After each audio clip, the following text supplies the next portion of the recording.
Nang balikan ng mga kasama, si Baninay sinimulan ng kwento sa posibilidad ng pagpasok ng mga bagong housemate. Siguro 2 babae tapos 4 na lalaki. Dami. Hindi na sila. Daming options ni Banana.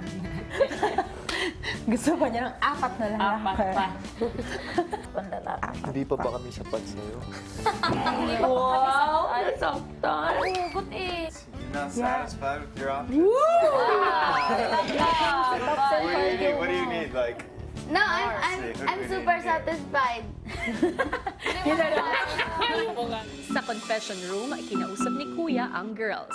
Girls, ngayong araw, madadagdagan kayo sa loob ng bahay ko.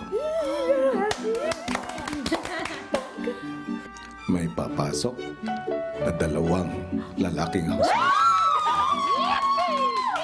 Dami mong option! Kuya, madami reaction dito! Parang Hindi po ako na-excite. parang kami. Kuya, medyo mabilis po. Ay, mabilis ka! Sobrang. Mabilis nga ba, Tuy? I think 120 beats per minute po niya. Bakit daw 2 lang? Sa loob niya. Mga kambal! Gusto niya yan. Anong balak ninyo? Uy, pag-ganti nyo naman ako. Prank na naman Wait po. lang, ba 2 po yan. Medyo mahirap yan. One at a time ang pasok nila. Okay po. Kausapin natin yung boys din kung may sila. Suggestion. Pag-isipan ninyo, Okay. Sige po. Agad na pinalam sa guy housemates ng girls ang task tungkol sa mga bagong So parang akala darating. ko pinare-prepare ko lang ang sarili ko na maging nice. Tapos lahat kayo parang hindi nice.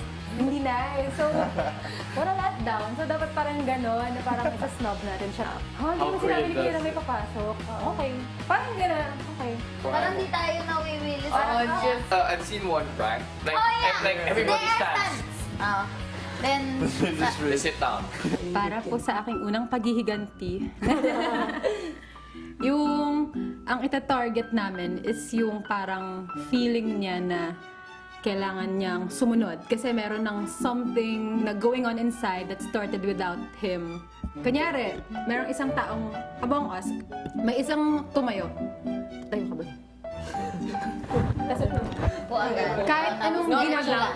mag-e-end lang yon yung prank pag sumasabay na siya.